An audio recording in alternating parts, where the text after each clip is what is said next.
Thank you, the September 10th not regular meeting, special meeting of the Arts and Cultural Commission, starting at 6:03. Quick roll call. Brian Casper, Chair. Danny Loftus-George. Here. Mark Allen. You are muted, but he's raising his hand. He is, in fact, here. Stephen Rust. Here. Thank you. Melissa Matuska. Here. Thank you. And Nori Gruden. Here.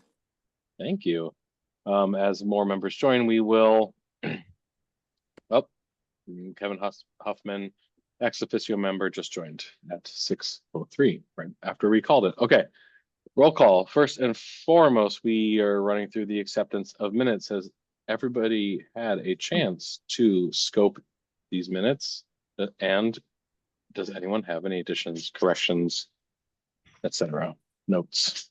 I had a chance to look at it. I do not see anything that is out of order myself.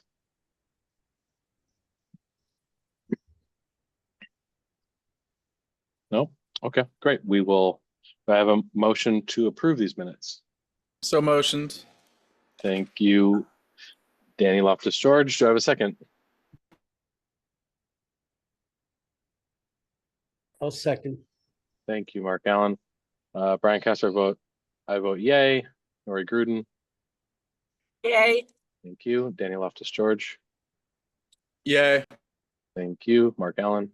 I abstain as I was not present. Thank you. Stephen Rust. Abstain. Thank you. Same Melissa reason. Matuska. Yes. And recognizing that Janae Sylvester is now here at 6:04. Janae Sylvester, do you have a vote on approving these minutes from last meeting? Yay. Approved. Thank you. Okay, moving right along. First up, we have public participation. Do we have any members of the public that would like to address the commission? Sabrina? There is no one here. Frankly surprised, but also not. Okay, moving on to old business. First and foremost, budget review. I think I saw a couple changes there, Sabrina.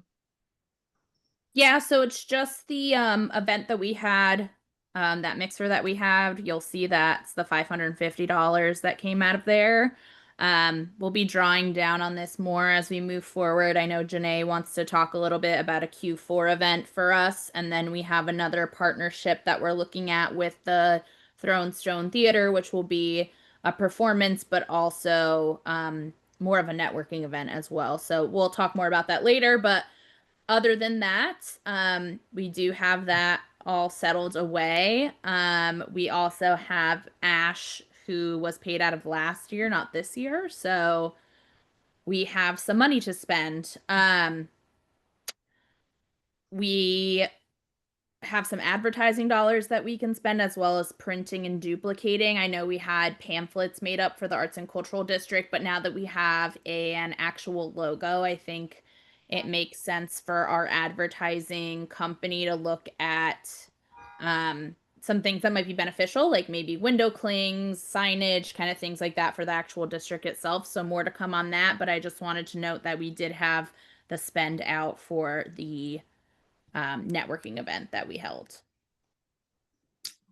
Right on. I noticed looking at the budget, but we still have this $9,000 balance left over from MLK. It's on the next page. And there are these other two, the arts and public places. There's a $6,700 surplus. Yep. Do we know, is that just from the West Avenue stuff? That was because we got the paint and materials donated. Okay. The $9,000 is, we have to use it within the corridor. Yes. So it could be worth, after we get the Ely Avenue thing moving, to maybe identify something there first, just so we can close that out and get something in that I agree. space. And then if we wanted to move the excess money from the Arts and Public Places program or do more than one thing, once we move past the Ely Avenue fencing, we could, we were talking about that underpass that's next to the West Avenue wall, the one that's like the Matthews Park adjacent one, the Connecticut Ave one, essentially, Route 1. So we can put money towards that, or we could say that the budget for that 75, and then we'll have, 80 or something to do something else with. Sabrina, does it have This- to get delegated to the same use, or can it be used for other purposes? It has to be a form of public art in the public realm, pretty much. A capital expense. Yes, about it has to something be a like- capital expense. Got it. Okay. So like if like the commission wanted to do something or a city event where it was like the night fair or the Christmas, the holiday celebration, that couldn't be delegated towards that in terms of something. Correct, but we do have this $20,000 line item in the operating budget specifically for special events. Awesome. Okay. Thank you. Could we use that money to redo some of the traffic graphic boxes Yep. that really need to be redone, Yeah. especially the ones by Maritime Center? Yes. Yeah, and that's that was, that's MLK corridor too, isn't it? yes, that was the original plan for the $9,000 was to redo traffic graphics and do new traffic graphics specifically in the corridor and do 9 boxes. Okay. Great. Sabrina, there was talk back when Jess was with the city before Jay came in economic development regarding I'm going to get this terminology wrong. I'm sorry to my visual artists, but some type of temporary sculpture that goes from city to city. Something along those lines that we were really excited about for tourism. I talked to Jess quite a bit about it. She was talking to the guy who did all the sculpture cows. Is that something that would be considered, a capital expense, or is because it's not permanent, it wouldn't? It is a capital expense. However, we looked into the pricing of that, and like one cow or one star or one whatever oyster, it was like $20,000 for one. Crazy. Okay. Yeah. It is worth saying that public art doesn't need to be a painted piece per se. Right. To your point, it could be sculpting. Yeah, Yes. I'm so on the, getting people to come to Norwalk train right now and to really start pushing tourism. I know that's not our commission, but I feel like arts and culture is the reason why people want to visit a city. Yeah. So True. I'm trying to always have my that hat on as much as possible. I agree. And This- then I did want to talk a little bit about the public art maintenance that we have, that $10,000. So there actually has been, drum roll please, movement on the Donovan's mural. Whoa. We've gotten approval at this point from the landlords, the condo association, to actually do the improvement. So Breck Morgan, who did the piece, is going to send the specs over to the condo association, and then we're going to move forward. So there may be a proposal coming down the pipeline to actually use some of that money to help assist Breck in completing the piece. Obviously, it won't be all of it paid by us, but we can potentially contribute to it through that fund. That's great news. That is good news. We should also be careful of the private public thing, but maybe this is the good moment to rip the Band-Aid off since it has so much public support. That's a good place to experiment with a project like this. Yes. And it's been a landmark for so many years. Right, exactly. The one last question on the budget, Sabrina, the 70,000 for Ely Avenue, is that coming out of this $100,000 arts and public places program? Is that the Nope, intention? that comes out of there's an MLK grant that we got from the state. It's coming out it's of not that fund. okay, right? It's a grant, right? It's not listed Yep. here. Okay, cool. Moving along. Next item of business is an update on the Ely Avenue fencing mural. Sabrina, as everybody knows, put out the vote. I guess just why don't you take away, Sabrina, just let us know how that's going and when that's closing and all that stuff. Yes. So our plan is to close in and around September 26th. That means that the meeting on the 30th, we will have not the meeting on the 30th.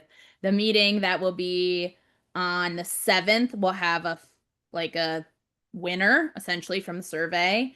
And following that, we would bring it to full council for approval. So that's kind of where we are with that. I'm currently bringing up the form. Give me 1 second. Last time I looked. What day would be the following common council meeting after that 7th? the common council meeting for that would be, it would be the 14th. So if you guys can plan to say something, that would be amazing. I'm sorry, would that be Yeah. September up for, I'm sorry, October? No, October. October. It would be October 14th. Yeah, and I think it obviously is worth mentioning that is unlikely that any actual installation is going to happen, but Jermaine and Oksana, had sort of community-based aspects of their proposal, so potentially they could get started on that process. So that way this, the idea is we have to have it paid out before the end of the year. As long as it's paid out, we can get the artists sort of working on it, doing their sort of feedback portion, or Jermaine wanted to do something at the library, for instance. We can start working on that, and then hopefully installation for this can really get underway as soon as the weather breaks come spring 2026. Yes, and both of them are working with panels, so they could be able to do the art and just install instead of working outside. So there could be ways to get it done in a more timely fashion. But as of right now, we have 492 responses. Of those responses, option 1 is at 61.4%, which is Oksana's, and then option 2 is at 38.6% of the vote. Now, Interesting. talk about the elephant in the room. What about Five Fingers and revisiting, or we can't, considering At the this point. information he got on Facebook? Or was it YouTube? I mean, we've already gone through our selection process. Okay. So we've already voted to move this to public vote. So Okay. we can't necessarily rescind that. All right. Melissa? I was unmuting. I would also like to point out that we had a formal meeting about this and he presented and then he, gave his supporting arguments. So anything that was on Facebook is outside of the realm of our meetings and was not presented at the timely fashion. So it's unfortunate that those things came to light afterwards, but I would say that it can't be presented at this time because we've already formally moved forward, Nori. Yeah, and give a significant amount of grace there. But Okay. as Janae has mentioned in an email prior, and I've said in meetings, I think there are definitely some lessons to learn, not to be discussed tonight. I would like to work on those, both our approach to disqualifying people, as well as response to when people are not happy about that. But wait, Melissa, did you put your hand up again, or is it just still up? Put up my hand. I thought I'd lowered it, but I will say that I will take advantage of that though. A lot of the Facebook, some people actually went into the meeting minutes or to the audio and they learned about what happened. And then they went to our defense on Facebook, which was nice because they then, educated what happened in the whole process. And they're like, well, this is all unfortunate. And it really is. But a very interesting procedure. Yeah, It is. It is very interesting because it's a he said, she said, and there's always that. They always say there's 3 sides to a story. So. Yeah. And I understand completely because he did a lot of stuff. Susan was the commissioner, so it's just I hate to leave like a bad taste in anybody's mouth. I think Janae's point in her email is a valid one in that it's worth mending a fence here. I'm not sure the best approach to that. I think there's a lot of bad taste in his mouth right now, so he may not even want to. But again, something for us as a I commission. don't think it's just his mouth, though. I feel like it's a Well, lot sure. of public. There's a lot of public involvement with this, and I feel like I'm sensing just a kind of a growing divide in the arts community that I believe that we should try to heal. That I think that it Yeah. sort of speaks to our mission as the Arts and Cultural Commission that we engage with the public in a healthy dialogue, about the arts. And maybe it's time to have another Art Speaks event that brings the public together and we discuss these things more openly. I don't know. I don't know what the answer is, but I do feel like I would like to see there be healing. I'm with you. For sure. Okay, And Yeah. Sabrina, do you have anything else on any other updates? I mean, that's basically it, right? Yep, that's it. Okay. All right, so we have this fall networking mixer partnership with Throne Stone Theater. It's a tongue twister. Yes. I'm assuming this is lobbed over to Janae. So Janae, and it's actually lobbed over to me because Janae and I haven't had the time to really sit and chat with Jonathan Wynn, who's the Throne Stone Theater guy. So he had sat down with us in the chamber and asked how we can potentially put on a networking event focused on the arts that's at their space, because just not a lot of people know that it's there, and they're using the Crystal Theater space. So they just want to get more eyes on things. So it's an opportunity for us to use a venue that needs a little bit of help. We're going to work with him, with Janae's guidance, to make sure the event is more of a networking event and not really just a full performance. At that point, it's like, why wouldn't we have events at every theater that we have in the city for an event? Yeah.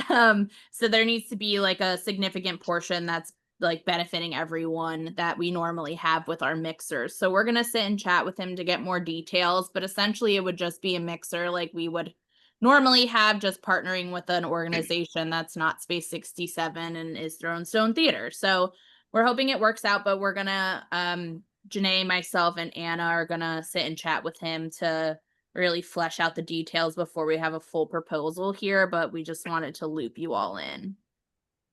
Cool. So I think Sabrina, I guess he maybe did not share this with you, but he had shared with me like a documented proposal that has like a lot of the details in it. Have you, Okay. is it okay to share it now? Yeah, or- sure. Go ahead. Okay.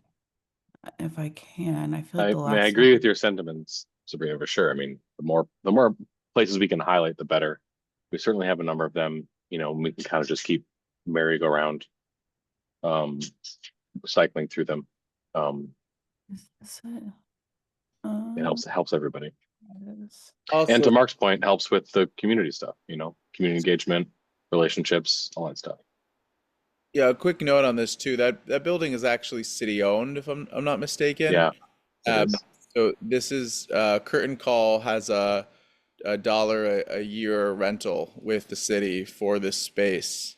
So it is a city building. So I feel like that would be, great on our end. Can you all see this? Yes. Mhm. Okay. Yeah, so this was shared by Jonathan, and it's basically kind of overviewing what he had in mind. Like Sabrina said, I guess if we needed to go back and ask for some tweaks and things that would be possible.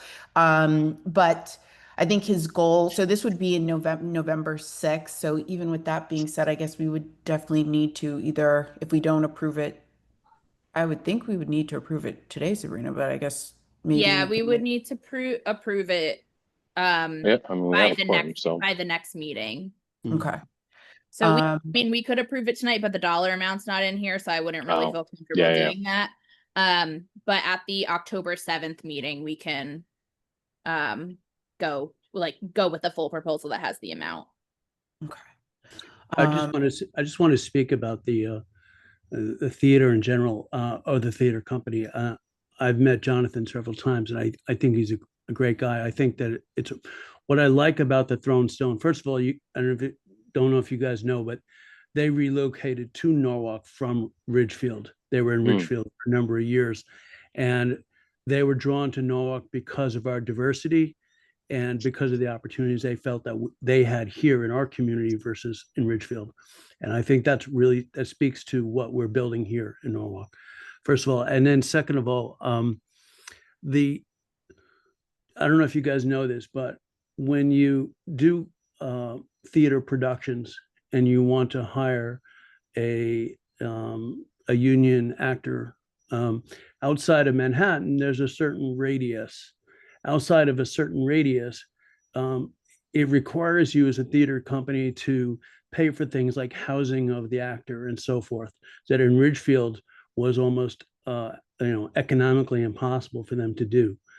In Norwalk, we are right within that radius. So it makes it more affordable for a theater company like this to present off-Broadway quality productions in a city like Norwalk. And that's a huge selling point for Norwalk. And all of this just speaks to the fact that Norwalk is a place where, we're drawing artists and theater companies and performing arts colleges, et cetera. Norwalk is becoming that place. And I'm so proud of that. And I can't say highly enough that I encourage us to support Thronestone. My only question for this, I think it's great. I love that you're supporting the theater organization. Obviously, it's my wheelhouse. My question is, when we do things like this, where is the money going to?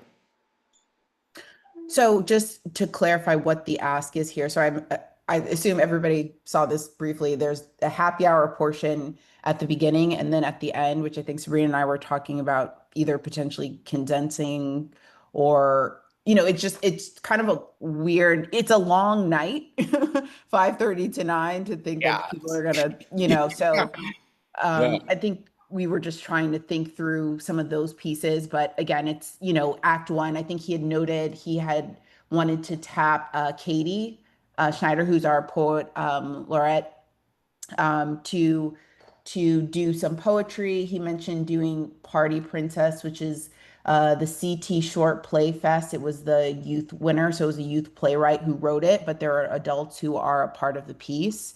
And then he also wanted to include a musical performance, and he was looking to us to provide some recommendations on talent there. So as you can see, there's Act One, Act Two, and then in terms of what he was asking the Arts and Culture Commission to support, he did not provide a specific number, but it was food and beverage. So wine, beer, water, light hors d'oeuvres as well. He said a bar back. I know some of the things that we've done usually, Anna, Anna's there, or Sabrina, you're there, and Anna's there. So I don't know if that would work across, but he mentioned having someone who can actually serve things. He wanted us to serve as a co-presenter of the event, help with kind of marketing and getting the word out there. And then I mentioned providing recommendations on a musical performance. So those are the things. He said approximately 200 guests. I don't know how, I don't know if they have a super large following. And obviously we've seen for some of our events, we've had, decent turnout for the networking events, but those were also free. He was noting a cost for this, which I didn't know how that comes into play of like, I think, again, he says it's to offset the production and staffing costs versus like, making some type of profit. But I don't know how that comes into play or how, we feel about that. But, I think overall his goal of trying to kind of bring people across different arts, he actually had mentioned too, I should put this in, wanting to reach out to Five Fingers to do something for this. I did not make, I didn't kind of bring up anything in terms of what is going on with the mural, but he didn't say whether or not that worked out for this event. You know what, Janae, when I spoke to Jonathan, the main thing that he seems to need is awareness.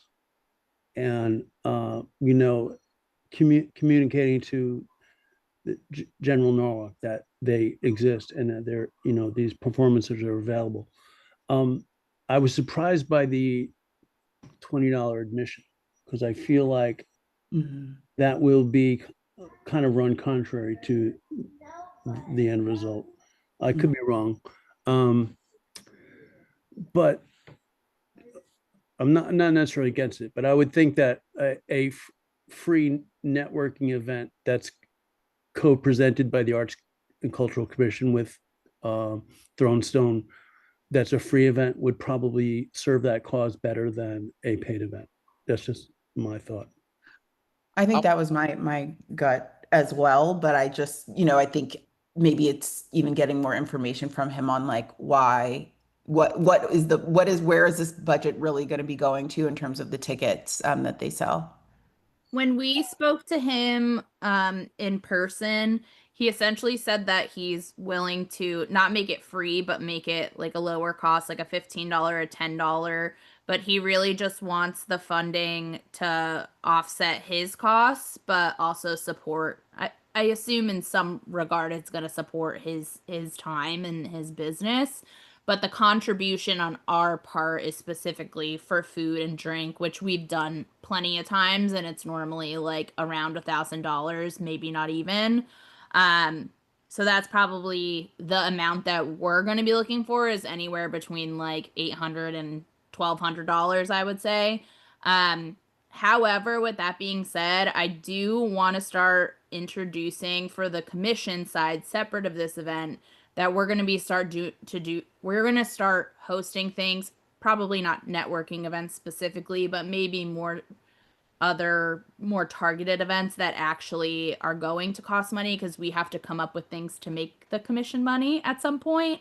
And I do want to start introducing payment of some form for these types of things. I mean, even if it's a very small donation of $5 or $10 or whatever it is, I do want to start introducing that. So this might be a good way to gauge how that goes. Maybe there's, one event a year that we charge for, or maybe there's one event a year that we don't charge for and all the other ones we charge for. But I think with a ticket price on there, maybe not at $20 or maybe at $20, I think it's a good opportunity for us to venture into that ourselves as well.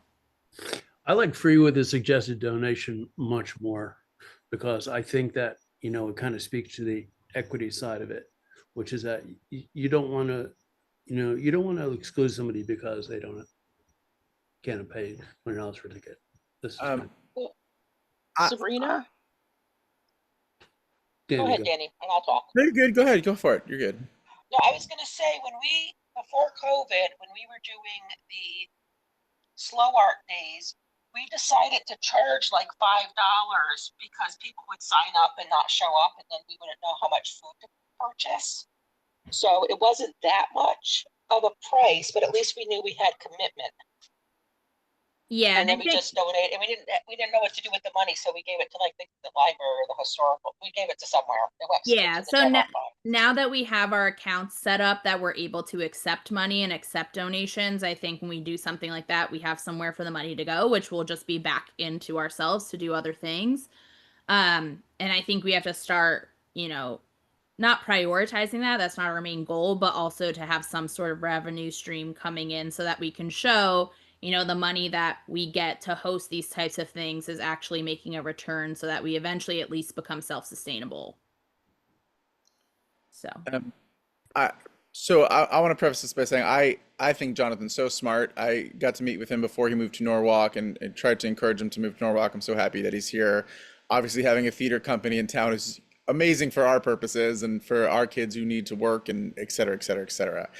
I think that this is a very muddy ask, and it gives me a lot of pause for concern. I think first and foremost, this is an arts organization that's charging people to come see something, and we're giving them money essentially for a paid performance of something.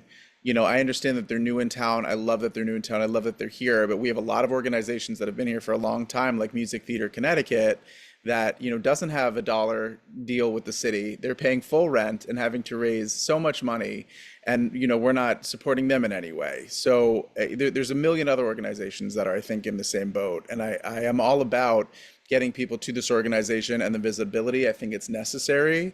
But what concerns me is that we're asking the Arts and Culture Commission to provide food and drink for a ticketed event that doesn't necessarily really benefit the Arts and Culture Commission in any way. I'm here to help, obviously. I want to do everything that's right for the city, but I joined the commission because the city is the main concern. So, I think we should really be focused on generating revenue internally, with our own events, or partnering with organizations that are doing free events for the public. That feels far more in line, with our objectives as a commission than this. Yeah, I agree with you, Danny. I Yeah. think it is muddy, but I will say that I think that they are presenting a cultural asset that I don't think does enrich Norwalk, and people just need to know about that. I also want to just say on the money aspect, Crystal Theater has that dollar a year arrangement with Curtain Call, but Throne Stone is paying like $1,000 a week to Curtain Call for renting the theater space. Crystal, Curtain Call is Stanford. They have the dollar deal with Stanford, but Crystal's got the dollar deal, Crystal Theater itself. Yeah, but Throne Stone doesn't have. If they were in place of a Curtain Call, it would be a very sweet deal for them. But they are paying pretty high rent to be there. Right. So I think it is worth supporting them. Yeah, and I'm not in disagreement. I am all about supporting them. I think when it gets into a financial for a ticketed event, we're getting ourselves into muddy water very quickly, especially as I agree with you. we have another artist who we just had a whole thing with AI and a whole situation where this artist is paying out of pocket as well and has tons of performances and events that we have not supported. I just think the optics of this I think it's a really not intelligent decision on our end. Be mindful, Melissa had a hand up for a minute. Yeah, sorry. I actually concur with everything Danny has said. I do feel that I'd be on board if this was something we weren't charging and they were wanting to, give added exposure for their organization. Yeah. But if they're going to charge, that's utilizing our resources, and that's not what we are for. All right, then Janae and then Stephen.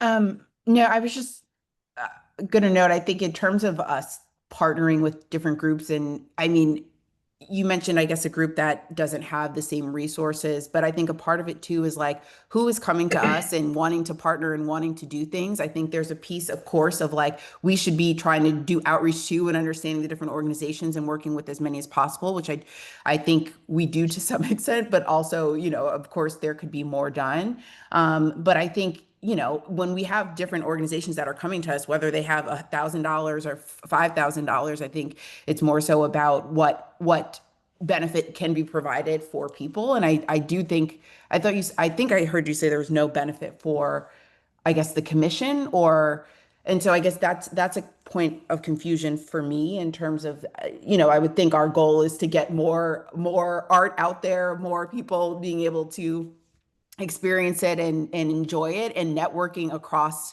there are different arts. And so to me, I think that is the goal of what we're doing, as far as I know, and that would be the benefit here. But I think in terms of the money, like I said, I am aligned with that piece, but I think I want us to I think we have this person who's coming and wants to work with us, and I think that is the goal, and so I just want to keep that in mind.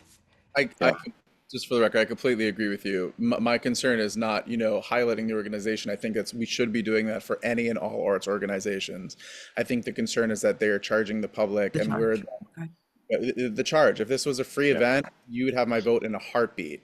I think that the fact that it's paid, it's uncomfortable, especially when we're going through time as a commission where there's a lot of public focus on it, right? Other artists that we have not given opportunity to for whatever reason, I understand, but there are a lot of arts organizations here that have reached out to the commission in the past, or have reached out, in a bunch of ways, looking for funding or looking for assistance, that have not had, that opportunity. So I am all about Throne Stone. I think it's wonderful. The paid event is my concern. Stephen had his hand up next. Hi. Yeah. This is really fascinating. I was wondering, it has been fairly amazing how focused we have been on murals and graphic arts and things like that over the years. And I think that's great. And we've made amazing strides in that. The performing arts doesn't seem to, hasn't hit that same level. And I think that, maybe if we could formalize this, right, so that there's a real process, so that when somebody comes in and says, look, I'd like to host an event at my place, then, we know exactly what it is, because I think, it sounds like we've got plenty of places that may be interested in this. Music Theater of Connecticut was just mentioned. I think, there should be maybe some outreach in that direction, but Factory Underground as well. I mean, absolutely. The and said- idea of a performance, even if it's, a performance on a stage where people are hanging out, even if it's a, combo or whatever it may be, I think is just where we should be heading. And if there's a way that we can work this out so that, maybe there's a minimal fee, maybe not. I mean, I think the fee does seem a little odd. I'm not sure why that has to be. Can we fund it to the point where there is no fee? Or, how is it that we set up that process that can, work for more than just this one kind of setup, right? So I think, let's see, I've been to one mixer, the one that was at the studios there next to Wall Street Theater. I think the second one was there as well. Is that right? We've done 3 now, and then Space Cat and Space somewhere Cat. else. Interesting. So has there been performance at any of these? No, not that I've seen. I missed one of them though. So I can speak to the events we've hosted, but I'll let Melissa and Mark go first, and I can. It could be very Yeah. successful, though. I mean, we, for instance, the Wall Street Neighborhood Association did one of our meetings, and we had a singer from Danny's school come and sing, and yeah, it was a performance. It was one song, and it was fantastic. And I think Yeah. a lot of awareness to the school and a lot of awareness to the event. I think it can be a performance within this mixer, but I just don't think it should be a paid performance. To everybody's points, how do you guys feel about free with a suggested donation? it's Would you be the uncomfortable donation with needs, we need to define where that donation's funneling, and I think that's the important part here is if these donations are helping to support these, what's this called, mix for the sake of sort of simplification, these sort of mixer events where we're highlighting these different places, Music Theater Connecticut, Throne Stone, so complicated to say, Space 67, Wall Street Theater, Conservatory, all these places we have, and it's more about us coming in just as a bit of for now, a bit of a spotlight into these places and what they do. So if we were to do something at the Contemporary Printmaking Center, maybe the director Kimberly would give a little talk, maybe a tiny demonstration, or have someone there doing demonstrations. But that's it, and that's a place where I feel that the commission could be supporting and highlighting. This to me feels a little bit more like he's trying to get a performance with acts funded, either through our help and also ticket sales. And I don't think he's being, shady or anything. I think he's just maybe taking an approach, and we come back and say, we'd love to show you off, but not necessarily for 4 hours, and definitely not for a ticketed event.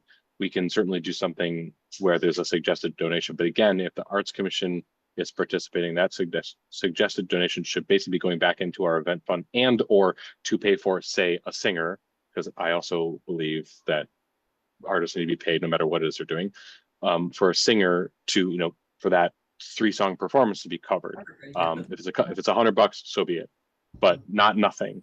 And that's what that money is funding, not these organizations. Sorry about that. Agreement. As we are moving down this road, some type of application process or policy, because Sure.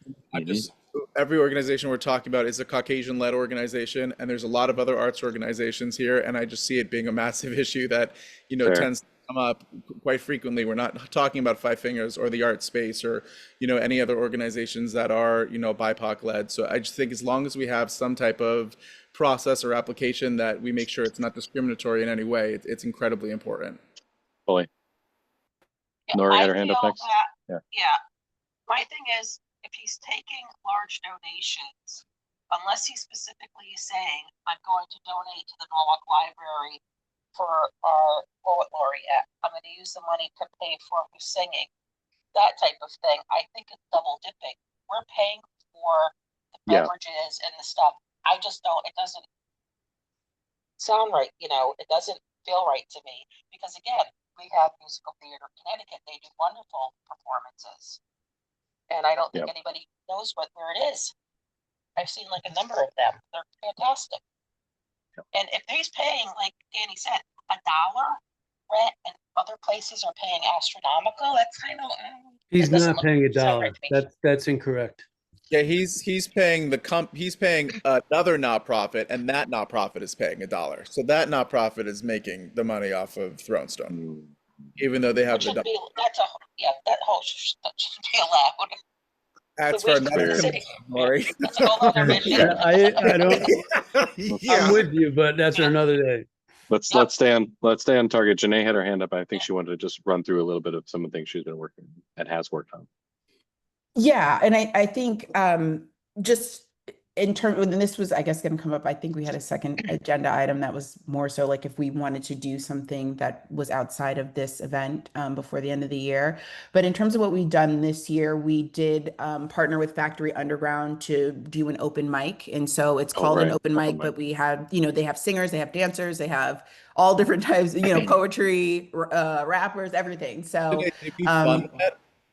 we provided food and beverage for that event. And then we helped with just kind of getting the word out. Did we source that food and beverage, or did we give them like funding for them to do it?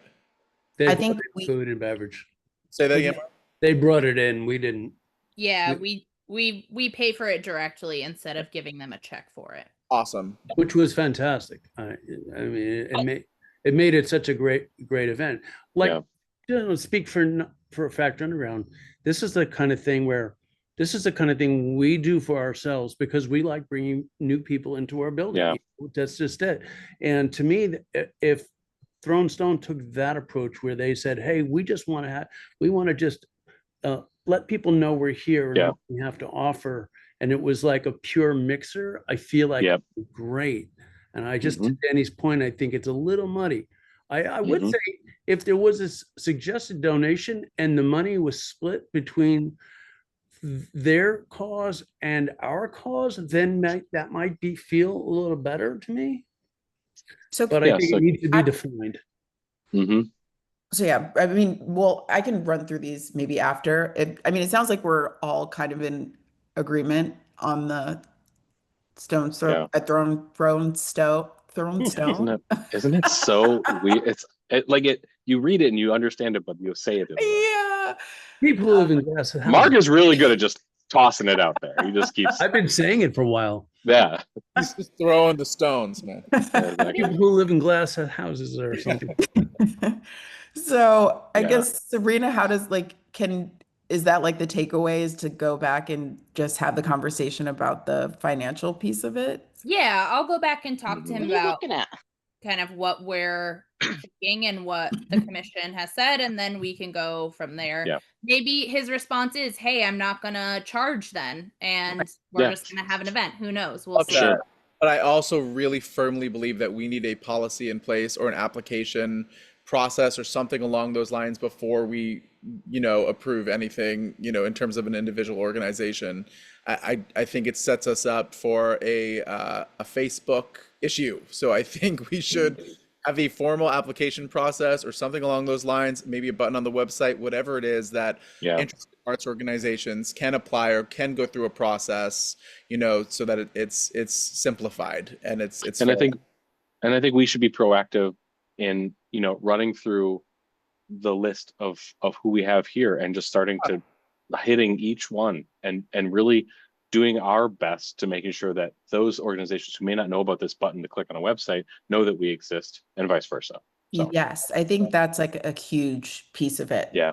I love and that. Stephen is exactly right. I mean, we have, Janae, Mark are our music people, Stephen and Danny are our theater people. I think fully that we should be doing more of these there.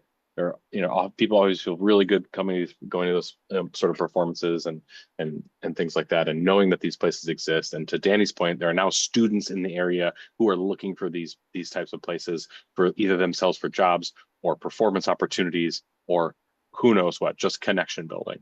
And that's really what we should be striving for. So I'll work on, Danny, what you mentioned, like an application process and some guidelines for us, and we can take a look at the next meeting and then go from there. Yeah. And then, this Thronestone one might be a one-off. because of the timing. But again, I also don't know if Jonathan's gonna say, "Hey, I'm not gonna charge." Like, I don't think he's gonna say that. So I think it may be a non-issue, but I'll work on that in the meantime. Yeah, and also, I mean, I would just extend, to Jonathan that if there's any event in the future that is free of charge or an open house or something, that's something that I think the commission would really love to support. We want the visibility for the organization. Yeah.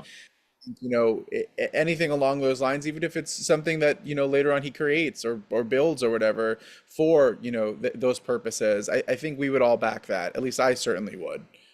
And building out the roster of venues for us to do things that are our own things, like the artist talks, for example, or art speak or something like that. Especially nonprofits. I think, if we Yeah. hosted an event and we hosted it at Throne Stone, how exciting to give them exposure, right? Yeah. Whatever we can do there, I think that there's a lot of Mhm. great places in town that we can highlight. Yeah, I'm with you.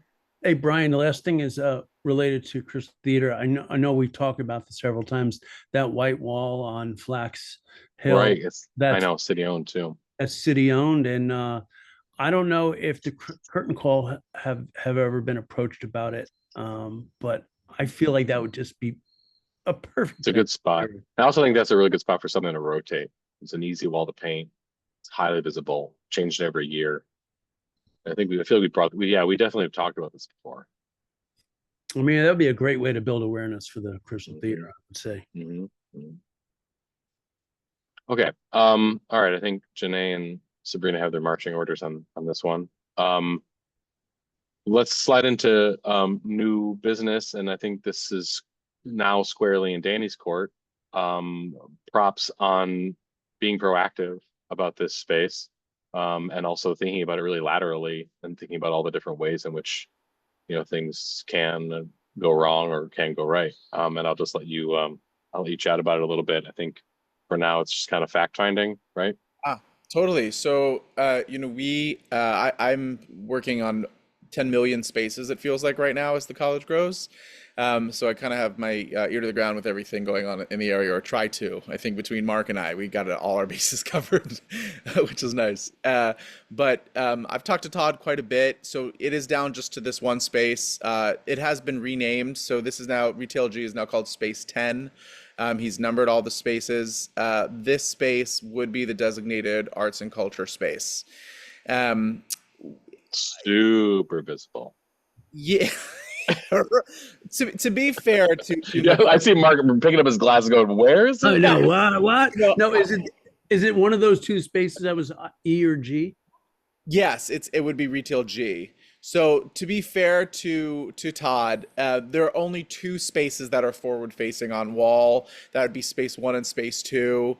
Those are the spaces up left if you're looking at the diagram. The rest are actually on Isaacs, which is not the same as wall. And then obviously, Retail G would be towards the back. The visibility is not wonderful, but it is a free space. From my understanding with Todd, that it is a deal for 5 years. And then after the 5 years, I guess the commission can extend, but we would be paying full rent versus, the deal that the city has worked out with McCletchy.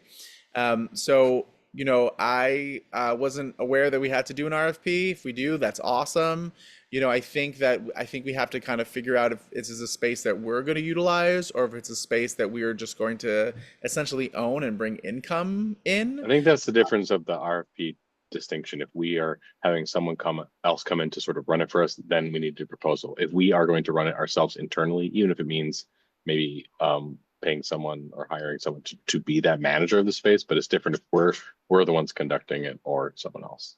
For me, I look at the commission the same way I look at the conservatory. It's another nonprofit that needs funding. So, if we can find a way to bring in income from this, I think that would be a major win. I don't think we should just give it away. I know there's a lot of deserving organizations, but I think we should find a way that we could generate income from this space. It is a wonderful asset that we have. Yeah, and I think offices, go ahead. Mark, his email, he was spot on. We want offices and go to City Hall, but it doesn't make sense. And Danny brought up, I think, one of the best points with last meeting, which is him having experience in trying to do things like this. That we are a pretty small team and already volunteers ourselves, so I think it's valuable to say maybe this is something we do like Throne Stone and, Curtain Call, where it's like we are sort of, it's our space, but we get to choose who rents it, and that's not a bad approach where, it's inexpensive rent, but it is bringing in some monthly income into the commission. Is not a bad idea if that's even allowed, and maybe Sabrina can chime in on that. I think it's definitely allowed. We've never really done something like this before, because normally the places that we're renting and the places that we are, letting other organizations use, they're our asset, like we own it. We're not leasing it from somebody else. It's like our space that we own. So this is different. I do think that while I love to think that we have the capability and bandwidth to run something like this, I really don't think we will. And I want to see the space active, like it's in a prominent location. It should be a place, of course, where we have some collateral, like this is who we are, this is what we support. But I do think it'll be more beneficial to have an organization in there where you'll be able to see arts and culture happening in Norwalk and like people active in the space. And I think we have plenty of organizations in the area or in Norwalk in general that are fully capable of using the space and doing it justice and what we want to have it used for. And I think we can, this RFP is very like bare bones. Like we could definitely, change it, put what we want it to exactly be in here. Like if we want it to be a gallery, if we want it to be a performance space, if we want it to be whatever we want it to be, we can definitely, tweak this however we want. But I do think, to Danny's point, that, well, number one, I don't think we have the capability to really run it as a commission ourselves. I just don't think we have the bandwidth. Having another organization do it makes a lot of sense. Also, if another organization were to run it, we could make some money off of it, but also we could use this as an opportunity to have an arts organization expand in a space that's, more cost effective for them, because we do have the control to be able to say, hey, we're not going to charge you $30 a square foot. We're going to charge you $4, or we're going to charge you 10 or whatever that is, and really just make it more equitable for folks who might not have been able to enter in the market. But I do think we need to make sure that there is a public benefit of some sort. Like it's not just being leased to an agency where, they're going to use it for their own profit and that's it. I think there needs to be some sort of public benefit. And maybe that public benefit is that the space once a week is held, like is open mic night or whatever that ends up looking like. It could be a proposal that they come up with. And I think that's something we should ask for. Like, hey, what's your exact public benefit of this project? And I'm not talking about public benefit of your organization being in Norwalk. I'm talking about actual opportunity for the public that we did not have before, or that we didn't have enough of before. So I think we need to be very specific in that piece of it. I think we need to be very specific on the amount of money that we're going to be looking for. And I think we need to be very specific with operation hours, access, that kind of thing. Like if this is a space that we end up actually wanting to use for the commission on an off chance or something like that, we need to be very clear in the RFP that that's something that we want. But I do think at the end of the day, the main things are, I just don't think as a commission we'll be able to fully be able to manage the space. It's a lot of complexities, and it's also a lot of risk on the city if we don't have a separate insurance policy if something happens. Number two, I think we need to be really hyper vigilant about the public benefit of the space. That was its original purpose, and I really think that we should make sure that's a large component of whatever proposal we see. And number three, I think we should really prioritize a Norwalk owned, Norwalk operated user business, whatever that ends up being. And I think once we have put that out into the universe, I think we'll get some really high quality folks that are really on the same page as us and willing to work with us. And I think that's probably the best way to go about this. But this is, it's a city controlled space, but it's really dedicated for arts and culture. So you guys are the experts. I really think that you guys having significant input on the RFP, RFQ is going to be super, super, super important. And we should really have a thought on it, on what exactly we want out of it as a commission. Could Yeah. you put Is there- somebody had the plan up for a little while. I'll put Could it you back. share that? Sorry. That would be handy. Thanks. Is it it's the space that faces down towards the parking lot? Yeah. It's, yeah, I think sort of that's like the a, better of the two, honestly. It feels like it's more open. The other one on the corner is kind of tucked out of the way, Yeah. but that feels, yeah, it's that one where the cursor is. Yes. Yeah. That looks pretty terrific. What's Good news is really we have about a exciting? year to decide what we want to do. No, so January is what we're looking at. Nah, Um, dude, oh, no way. Okay. Yeah. So they actually framed out the space already. You know, Yeah. we neighbor them on both sides. So they've started framing it, but yeah, who knows? Who knows? So How January tall is sometime. it? How high is the ceiling? It's high. I think it's a 13, 14 feet. Wow. So I think this is one of those things where we start to slide into subcommittee territory, and I'd like to see Danny, especially since you're sort of jumping to this, for you to grab I'm maybe. gonna be honest with you. I You don't have the time. No, it's not that. It's that, you know, when Sabrina said all of those things, my organization was the first thing I thought of. So I feel like I need to kind of recuse myself from it, because if there's an ability for us to have space where Norwalk nonprofit bordering on both sides in desperate need of affordable space. So I feel like I'm probably not the right person to lead the charge, because I'm definitely going to be applying for it. Oh, fair. I That's- honestly then I look to Mark. I mean, Mark, this is your neighborhood, man. You live right across the street from this. I mean, I'm in a bit of a similar boat as Danny is, because Ethan and Kenny have definitely had their mind God, on, no, Yeah. But Stop yeah, doing so but- much, guys. Well, the listen, underground and the listen. conservatory were the two Wall Street organizations that are right there. But I that, don't, you know. I'm not here to speak for those guys, you know, Ethan and Kenny and those guys. I'm just saying, I think my think- concern for this is that we only have a 5-year commitment from Todd, because to me, you know, we're going to spend half of that time developing it, and then The build out is going to be a lot. building out, and then we're going to build it out, which we have Well, to pay we're for. no, at we're this not point. going to. Whoever is renting it from us would pay for it. Well, regardless, we're But we're at 5 years from now is going to come very quickly, and then we're going to have to pay market rate for this place. To me, But I that's think, not but I enough think, of a concession. I think there's, you know, if we toss this out as sort of this carte blanche, like, hey, creatives in Norwalk, you know, I've seen galleries and, you know, freight elevators.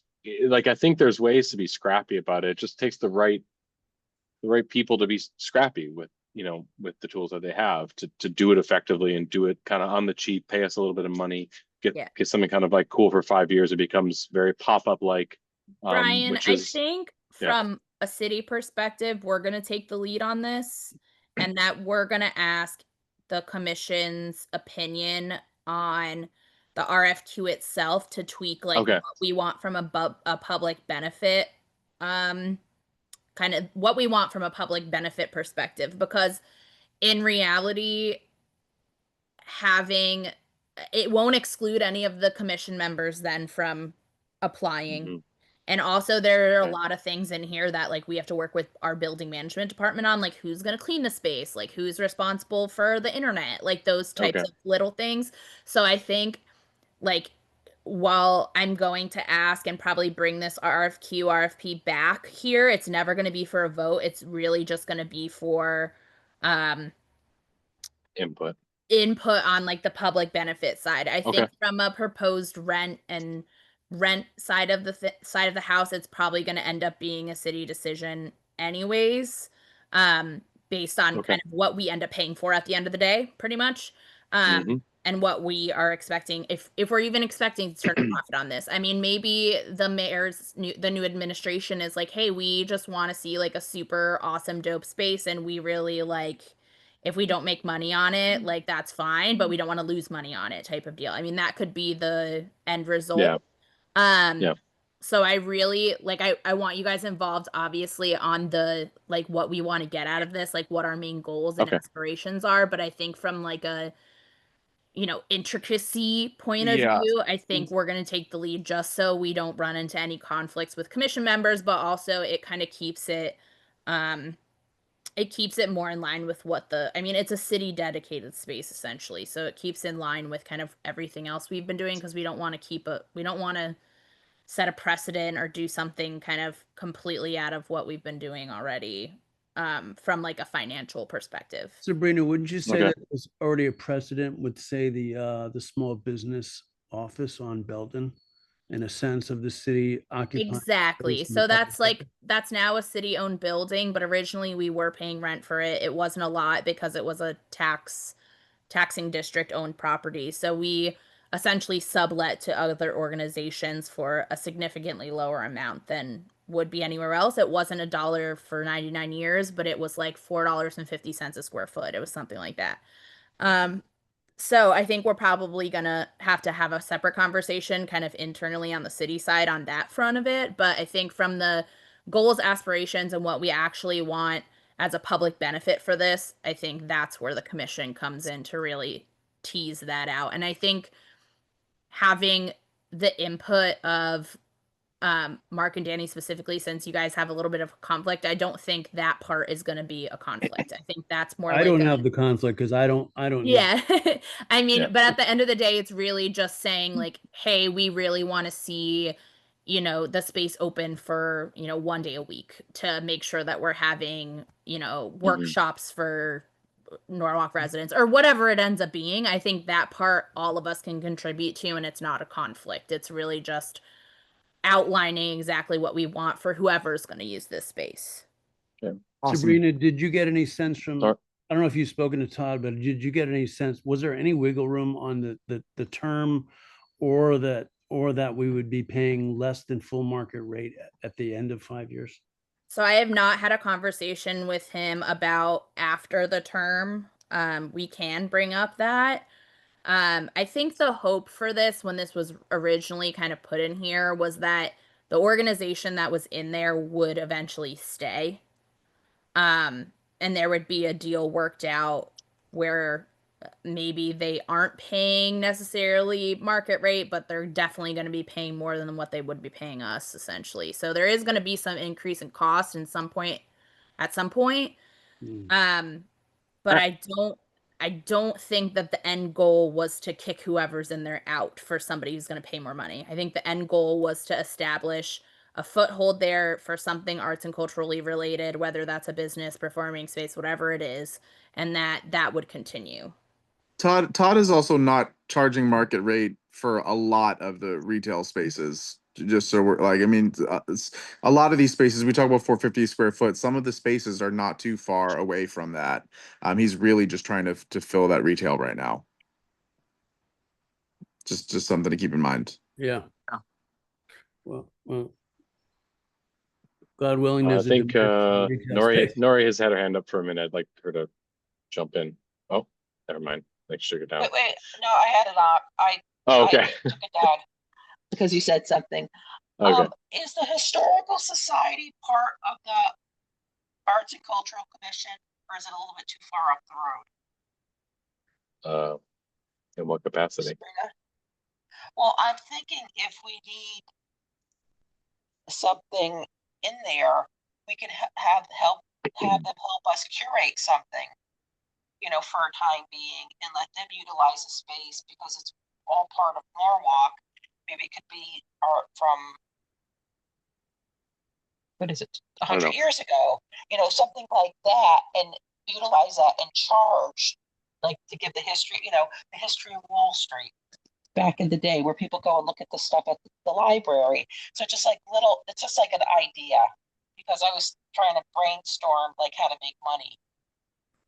The cheapest way to do it is big, but I don't think anybody wants to do that. I think that's a really interesting idea, Nori. I really do actually think that's a really interesting idea because, well, I'll tell you, a significant amount of the public art collection that the Arts Commission owns is in storage in the basement of Norwalk Historical Society. So, you know, we lack the space to present or show any of that stuff. So it's an interesting idea. I mean, I don't know. I lean away from that just because the Historical Society already they have spaces. We don't have spaces. Where are we putting contemporary work? Where are we putting people who are doing things now in Norwalk? Oh no, I'm talking about it's art, we have public art that we own, that the Arts Commission owns and controls, Yeah. but is in storage with the Historical Society. It just happens to be. Yeah, but Mhm. if I'm speaking, not to sound terrible about it, but we're so short staffed and we're so like we don't have the resources and time commitment to do stuff like then People's Gallery hasn't been changed since 2018. The mayor's hasn't been Mm-mm. changed since 2020, 2021. Like we do have space in City Hall to display this stuff. It's just we don't have the capacity to be able to really execute and do all these things. So I think us Okay, noted. thinking that we can take this stuff over is well and good, but at the end of the day, I really don't want this to just Yeah. sit Yeah. empty and not active, you know? Sure. Yeah. On that, Sabrina, we have a serious workforce at the school. We have a whole community service like club at the school. I would love for us to be able to, you know, to help Yeah. hang that art, or if the city's under, resourced, the school would love to be able to step in and say, hey, let's help, hang whatever new art, or help, I'm sure some of us as commissioners could curate and say, hey, let's put these pieces here, whatever that means, and we'd be happy to do it free of charge. That's good to know. Yes. I have a question, Brian, because you deal with the art stuff. Would it be outrageous to say maybe for 3 months, this person can use this as gallery space, but anything you sell, we get 10%? Is that unusual I to mean, ask? Rev share is in the sort of example RFQ that Sabrina shared. I think using a gallery space as a specific, example, if I don't think that's crazy. That could be in lieu of rent or something too. So there's sort of, or, in lieu of additional rent beyond the city cost that Sabrina described before. No, hell, gallerists charge artists 50%. So I what's think 10%? I think that's why we wanted to keep the RFQ kind of open because Yeah. I think there's a real way to be super creative to have multiple like I'm going to use Danny as an example. So say Danny uses that space as a dance studio or classroom space during the day. Who gives a heck if there's paintings for sale on the wall that people can come see Sure. in the night? There's like really creative ideas out there and I certainly don't know them all, but I think we have like the workings of something to be really cool, which is why I want to keep the RFQ quite vague for how like Yeah. the payment option works and all of that fun stuff, because I'd be willing to like there's going to be a bottom line somewhere. So the city's going to want X, and however that X comes, we don't really care. So if you want to propose a profit sharing model, if you want to propose ticket sales, if you want to propose a gallery, if you want to propose a combo of 17 things, like that's awesome. We would love to see it. But I think the only thing in the RFQ that's going to really need the tweaking and need the handholding, need the work to be clearly spelled out is the public benefit piece.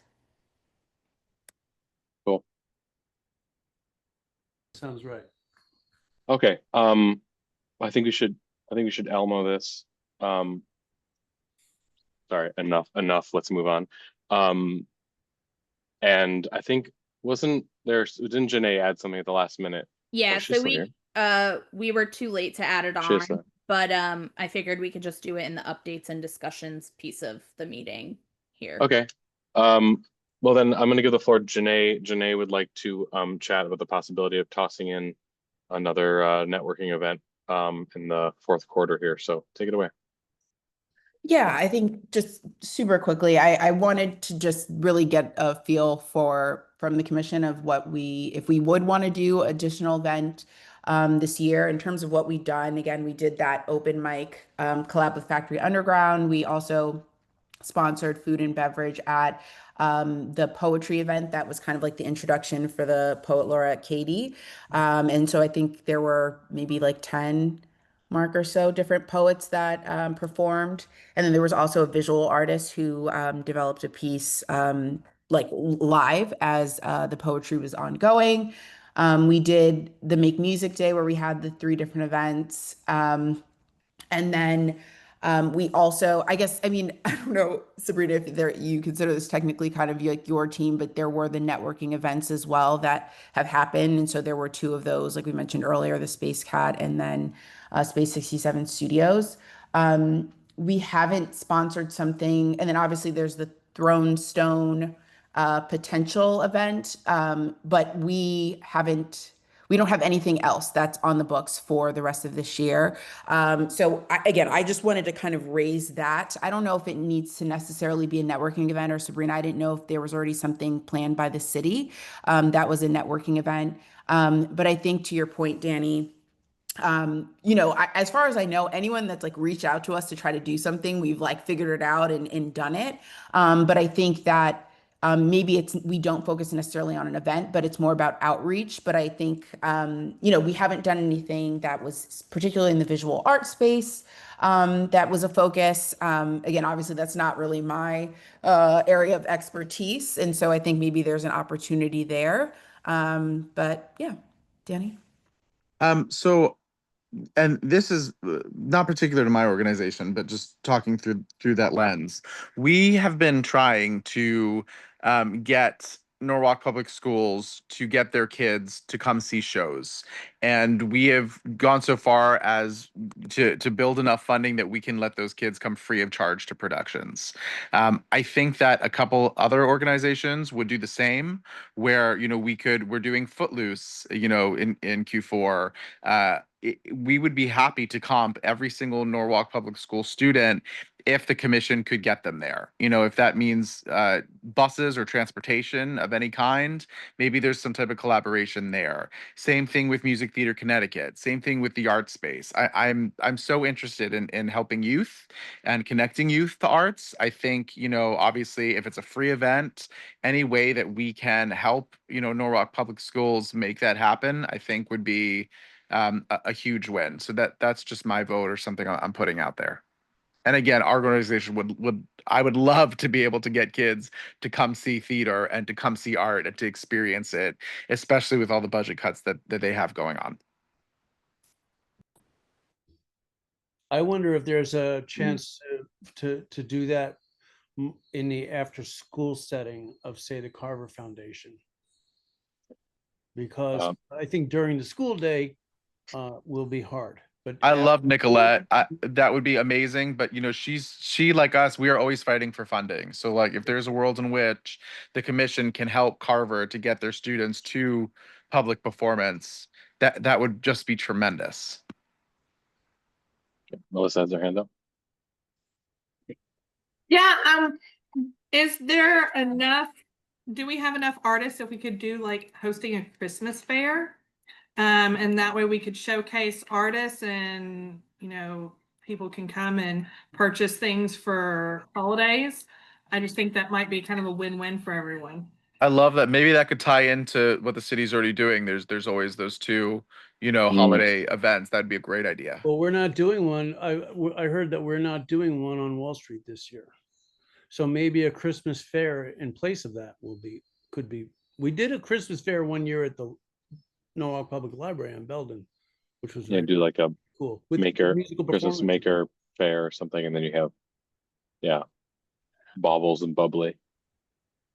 Yeah, I think the only thing, of course, for us to keep in mind is just the limited bandwidth of I mean, if everyone is willing to volunteer and help put it together, I think that's great. And I think that's a great idea.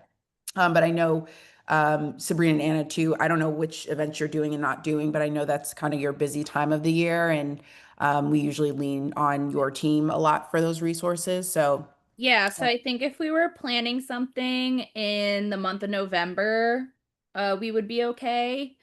But so October, we have the night fair. December, we'll have the holiday event on Washington. January, February, we're going to have a fire and ice festival on River Street. And that kind of brings us into the spring. So we'll have, a bunch going on. But if we wanted to fit something in the month of November, we could probably make it work. Mm-hmm. And Melissa, were you talking about more like arts and craft versus like paintings and things like that? Well, I think I was thinking of both, as where, you know, people could display artwork as well as crafts. Kind of like one of the fairs you go to and they set up lots of booths. I mean, we could even do this at City Hall if it's available. I mean, Janae's point, bandwidth, people. That I completely get. Well, Yeah. you got to get other organizations to partner, other nonprofits to partner. Right. I also think if there's if we just do a holiday-esque like networking thing in November and have partner organizations or artists that want to display in whatever space we do it at, we can kind of do a twofer and it won't be that huge of a lift. It's more just coordinating other folks to display what they have, and then we'll have the invite be, you know, the public can come, but also it's a networking opportunity as well. To those who joined us for like the Sono Arts and all the other little fairs that we do on Washington Street, and invite them to have a booth? Yeah, I mean, we have all those contacts, so it really just depends on where the location is. I mean, we could potentially, I would love to personally do it in a space that is arts related, but the Sono Collection works with us for free, so we have some opportunities for some bigger venues if we need to at no cost to us, but it would be really great to host it in a arts related location.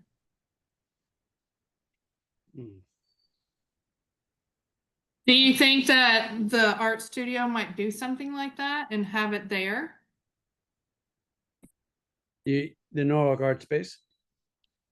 That's what I meant. I'm sorry. No, So they'll the probably. Norwalk Art Space will not let us use the space for discounted or no cost unless it's an education related event. The conservatory can definitely donate space if that's something that we need. You know, we're happy to do that. No, Nori I was has her wondering hand up. Yeah. if we could do some sort of a silent auction with local theaters, or, you know, I'm thinking of people who've done music, maybe the Poet Laureate's books, if they're published, something to get the word out and make a little bit of donations as well by doing, you know, and maybe donating it to Carver, saying, you know, this is to help the kids get a bus to go see Danny's production, you know, in the spring. Maybe something like that, that you're contributing to. You might win a basket, but you're also contributing to, you know, Carver or something, where we're giving back to the community. Because people like silent auctions too. I mean, but again, it's you know, it does come down to bandwidth and people power. I think these things all sound good, but you know, how realistic are they with what we have? And I'm not trying to poo-poo on everybody's ideas, but I want to be realistic and you know. Well, you know what it is. It's like ideas are like horses, but you have to have a jockey who's willing to drive. Right. Exactly. So, to Nori, to your point, if you want to run it, I'm totally in favor of it. I'm gonna look around. My company likes to give grants and everything. I'm gonna mention the Carver Foundation. I'll see what they can do. I think you know, craft fair, just to use a more common word like craft fair, maker fair, they are nice, but also December and Christmas time they're everywhere, and they take a significant amount to run. It's a lot of organization, it's a lot of people, it's significant event organization. But anyway, sorry, the other people have their hand up. I don't want to keep bogarting the conversation here. I'm so sorry. Steven and then Janae. I'm so sorry to interject. I have a 4-year-old and I have to sign off for tonight. I apologize. Okay. This is bedtime, but thank you all very much. Thanks, Danny. Steven and then Janae, and then yeah, I think we should probably start moving on here. Just real quick, do we have a connection at all with Norwalk Symphony? Yes. Because we know them. Yeah, yeah, they've come to some of the events, I think, and wondering about maybe joining forces with them. They have a concert on the 7th, December 7th. Could we? That's a Sunday. It's at 3 to 5 at the Norwalk Concert Hall. I'm wondering, is there any chance that that would be an opportunity to co-sponsor. Yeah, Could do something that definitely evening. be an opportunity there. I can ask Sandra. We've also done events in the concert hall where we've had like a small market in the rotunda of City Hall and in the halls of City Hall. So it's definitely a possibility to do something like that. Interesting. Okay. Thanks. Let me know if there's anything I can do to help out on that. And just one note about the concert hall, and real quick, there's a lighting renovation going on there, and it's got some problems. And I'd like to know, Sabrina, who do you think would be best to speak to about that? Alan Lowe in our building management department. His Alan Lowe, email's sure. I know Alan. Okay. LO@norwalk.ct. Yep. Okay. Thanks. Janae has her hand up. Yeah, no, I was basically just going to say what I think you were noting of like, I guess we'll take all of these ideas and maybe Sabrina, we can set some time and I'll just kind of email the group when we figure that when that is, if anyone wants to join. And obviously, yes, I think, more hands the better in terms of doing events, and we can maybe revisit that for 2026. And if people, but I think, a committee or something would be great to have in kind of dividing and conquering what we're doing. Yeah, Janae, I think just putting all our thoughts down, and then if you and Anna want to meet to see if we can figure something out, that'll be great.